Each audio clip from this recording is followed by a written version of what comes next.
When I was 22, my grandmother gave me a chair, an old, squeaky, upholstered chair with red and blue flowers all over it, and I was so grateful. I mean, it was the only piece of furniture that I owned. I loved that chair. I would read in that chair, I would fall asleep in that chair, I would talk on the phone in that chair. I even called it the power chair because I believed that I got power when I sat in it, which sounds totally ridiculous now because it's somewhere in the basement and I just don't sit in it that much anymore.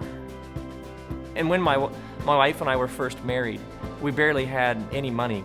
We had a tight budget. I distinctly remember we'd be out with a group of people and someone would say, "Let's go eat." And we would look at each other with this look like, are they paying? Because if they're not paying, then we can't go. We can't afford it. But if we stuck to our budget and we had no unexpected expenses, then we could afford to eat out once a month. I mean, I remember going to the restaurant and getting a table and ordering something, and we would savor every detail of the experience. I mean, so filled with gratitude for the gift of eating out, which now it's just not that big of a deal.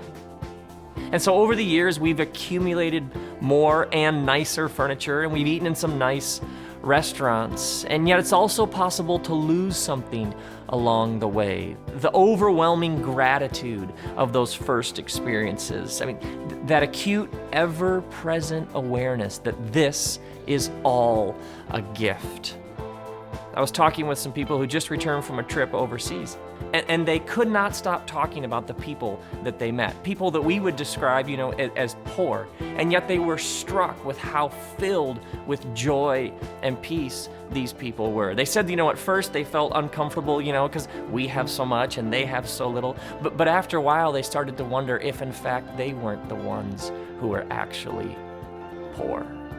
And so they said we went to do a good work for them, and yet we returned realizing that we received more than we ever gave. Success can be dangerous, can it? We get everything we wanted, only to discover that we're missing something that we had before.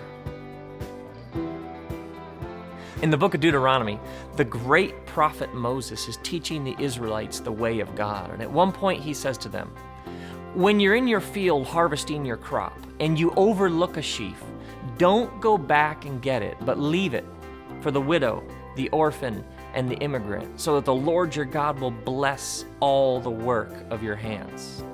So the instruction is essentially this. Let's say you're a farmer and you've got this field and you're out harvesting your crop and you miss something on the first pass. Don't go back and get it, but leave it. Leave that edge or leave that corner for someone who really needs it. And then the instructions continue.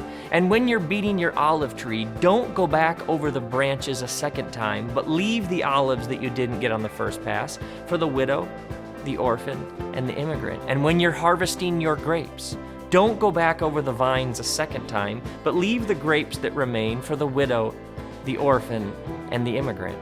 Now, wait. Imagine that you own the vineyard. Imagine that this is how you make your living.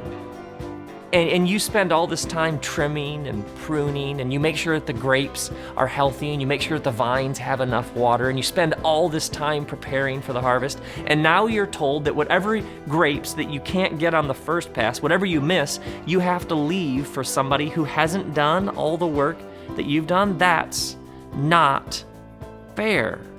Why should somebody who hasn't done all the work that I've done, come onto my land and take my grapes, my olives, my grain that I missed on the first pass. But the teaching isn't over. It ends with this line: remember that you were slaves in Egypt. That is why I command you to do this. You see, these people were slaves in Egypt, and they were rescued and released from slavery. This is a major moment in the Bible. God has heard the cry of these oppressed slaves in misery in Egypt, and God has liberated them. And it's to these poor, wandering, former slaves in the desert that the instructions are given about what to do with the grapes, the grain, and the olives that they don't have. You see what Moses is doing here? Moses is essentially saying to these poor, wandering, former slaves in the wilderness, it's not always going to be like this. Someday, you're going to arrive in your new land, and you're going to build houses, and you're going to settle down, and you're going to have crops, and you're going to harvest them. Someday, you're going to be successful. And the danger is that you're going to forget Egypt. You're going to forget what it was like to be set free. The danger is that you're going to forget what it was like to experience liberation. I mean, it isn't fair. I mean, it's my vineyard, it's my olive grove, it's my field. Why should I let these people come on to my property and take what I worked so hard to produce? That's not fair. Exactly because being rescued from slavery in Egypt wasn't fair. Liberation isn't fair. Redemption isn't fair. Grace isn't fair. God isn't fair. I mean, is this passage in Deuteronomy about grapes and grain and olives, is this a series of commands, or are these warnings? Warnings about what happens when you lose your sense of appreciation and gratitude for what you've been given. When we leave a corner, when we empower others, when we extend grace to others in their oppression, whatever that may look like, we find out about the grace that God has extended to us. So when Jesus talks about taking water to those who are thirsty, it isn't just about the necessity of getting water to those who need it. It's about us being constantly reminded of the gift of water we've had all along. Now, there's a slight chance that this might possibly, for some people, have something to do with either giving money away or spending it differently. But this is ultimately about the far larger truth that if we each don't find some suffering and do something about it, we may become miserable.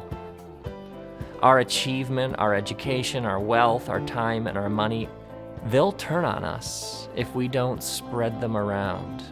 We leave a corner because in helping save someone else from suffering, we may in the process find ourselves being saved from indifference, from the inertia of inaction, from taking what we have for granted.